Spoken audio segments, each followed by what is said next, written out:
Hello, hello, hello. Hey, that lit pretty quick. We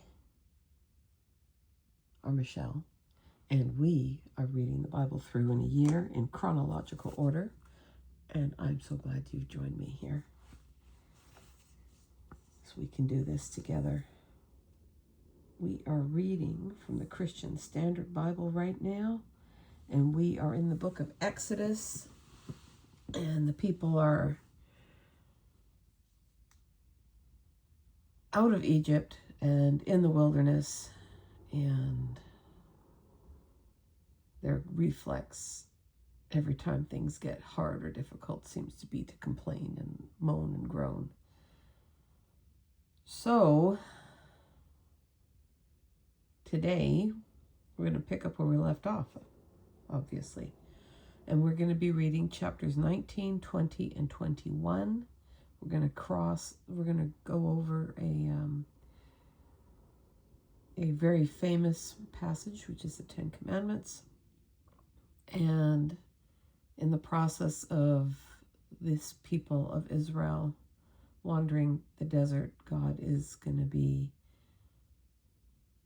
reshaping their paradigm and their culture, because all they've ever known is slavery. And he's going to teach them what it looks like to be set apart and to be his people. But before we get to all that, we're just going to start reading. When we left off, they had manna and they had quail and all the things. So let's start. Exodus 19, verse 1, all the way through to the end of chapter 21. In the third month, from the very day the Israelites left the land of Egypt, they came to the Sinai wilderness. And they traveled from Rephidim, came to the Sinai wilderness, and camped in the wilderness. And Israel camped there in front of the mountain. And Moses went up the mountain to God, and the Lord called to him from the mountain. This is what you must say to the house of Jacob and explain to the Israelites. You have seen what I did to the Egyptians and how I carried you on eagle's wings and brought you to myself. Now, if you will carefully listen to me and keep my covenant, you will be my own possession out of all the peoples, although the whole earth is mine, and you will be my kingdom of priests and my holy nation. These are the words that you are to say to the Israelites. After Moses came back, he summoned the elders of the people and set before them all these words that the Lord had commanded him.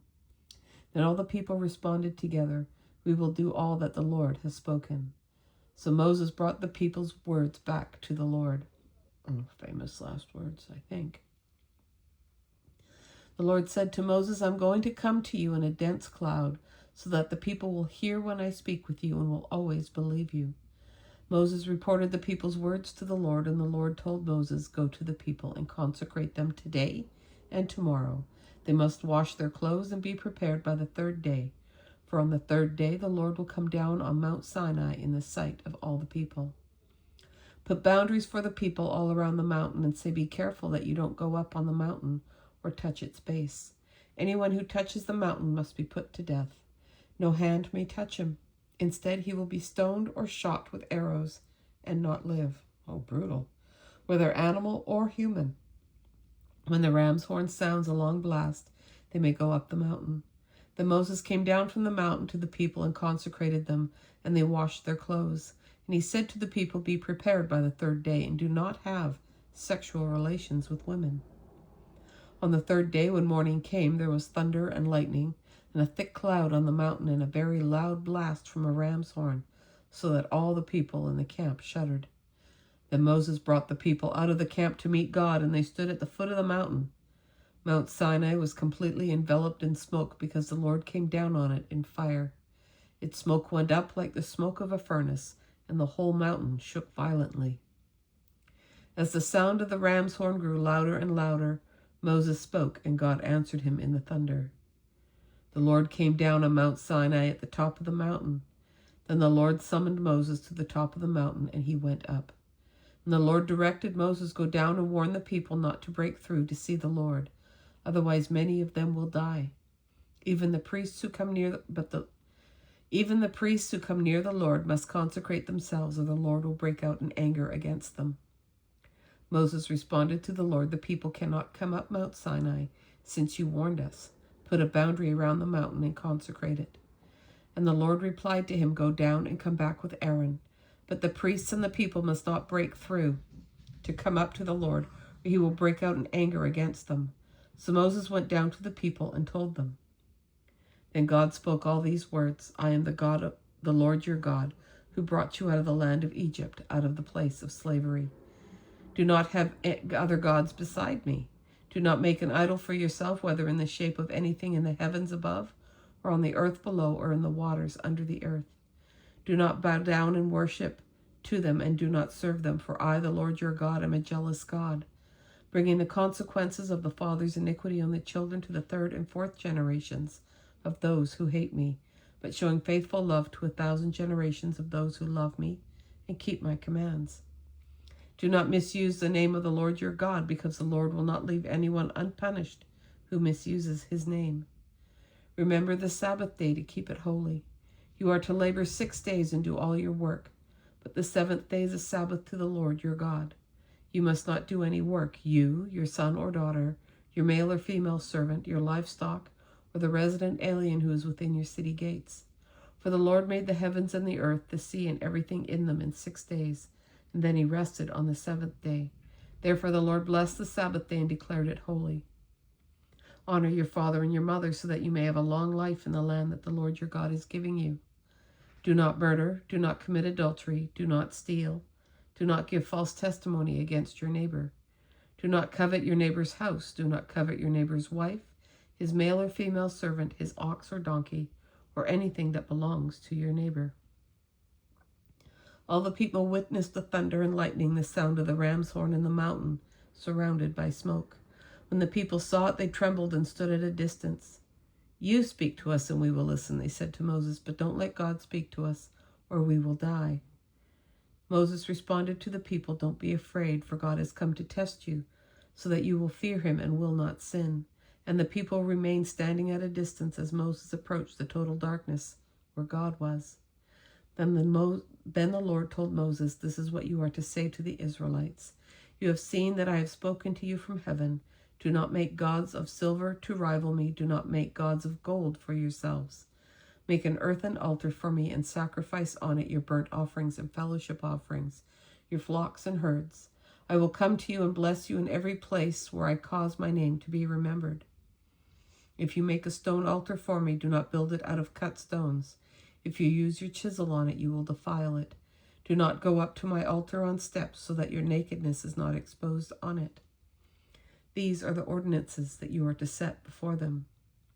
When you buy a Hebrew slave, he is to serve for 6 years.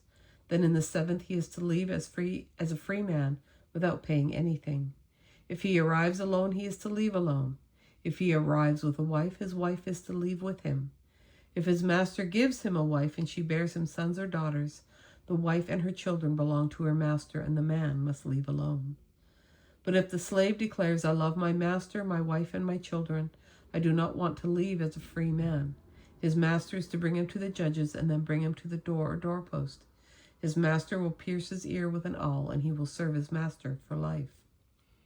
When a man sells his daughter as a concubine, she is not to leave as the male slaves do.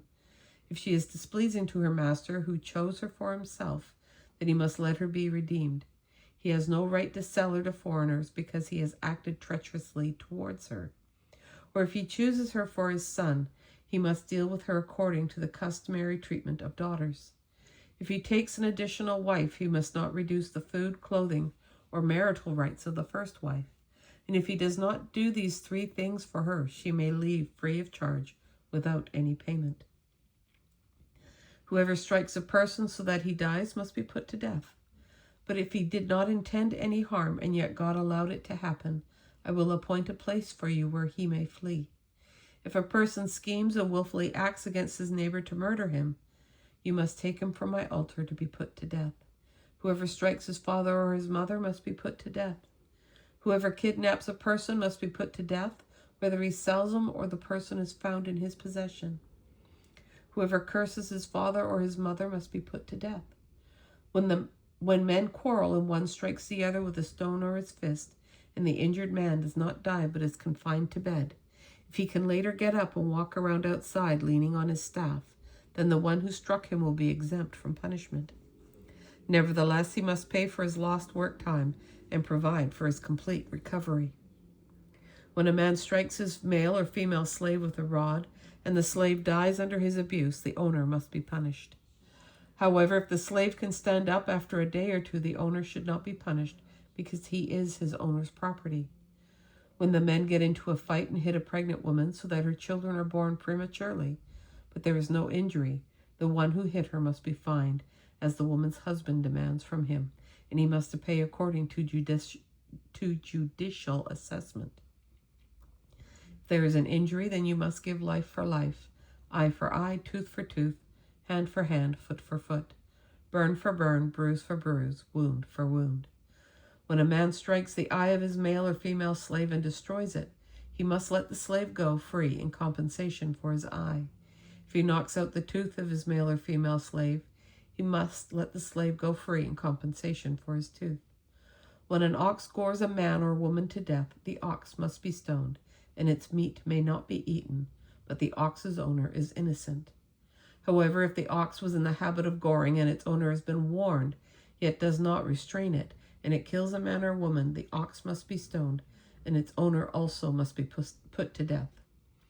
If instead a ransom is demanded of him, he can pay a redemption price for his life in the full amount demanded from him. If it gores a son or daughter, he is to be dealt with according to this same law.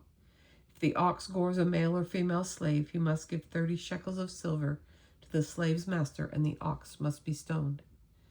When a man uncovers a pit or digs a pit and does not cover it, and an ox or donkey falls into it, the owner of the pit must give compensation. He must pay to its owner, but the dead animal will become his. When a man's ox injures his neighbor's ox, and it dies, they must sell the live ox and divide its proceeds. They must also divide the dead animal. If, however, it is known that the ox was in the habit of goring, yet its owner had not restrained it, he must compensate fully, ox for ox. The dead animal will become his. And that, my friends, is our reading for today, February 5th, 2026. And there's going to be a lot of do's and don'ts and things that are coming up. Hang in there with me. And again, I'm grateful. My candle went out. Oh, that was it. Anyway, so thankful that you came and joined me. And again, we see things and hear things in the Bible that sometimes will make us uncomfortable and sometimes will make us see ourselves. And that's all good because it's there to hold a mirror and hold feet to the fire in some respects. Anyways, it was so great to have you with me. I hope I'll see you again tomorrow. Take care and bye for now.